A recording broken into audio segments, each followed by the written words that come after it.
Would you like to find an advanced analytics coding language that allows you to do more? Hi, I'm Brian Amrine with Value Driven Analytics, and in this video, we'll talk about how Python, an open source coding language that's general purpose in nature, can allow you to perform data manipulation, statistical analysis, and build data science models, but also allow you to build applications, video games, and even websites. With that said, let's head over to our PowerPoint. And then there was Python. This is a topic that we're going to dive deep into in a specific session on Python.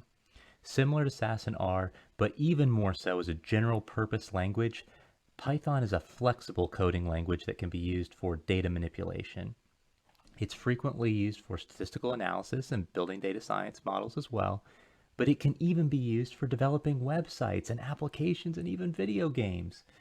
Similar to R, Python is open source and free, and also similar to R, the Python language is usually coded out and ran in an IDE. The most popular IDE for Python, though, seems to be a Jupyter Notebook, but there are other IDEs as well for Python. A Jupyter Notebook has multiple code cells, and the output, which might be a table or a chart, a pandas data frame, a variable value, model output, the output from that code cell appears directly under each code cell. It's a very interactive experience coding in a Jupyter Notebook. Similar to R, Python also uses packages that are full of functions for various types of data manipulations and actions.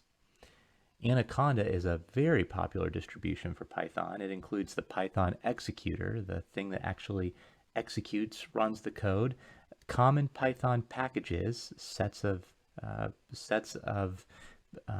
functions, and the Jupyter Notebook IDE, as well as several other IDEs as well.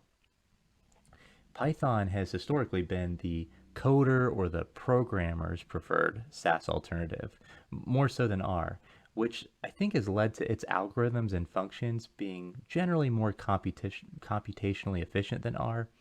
As I said before, that's a generalization.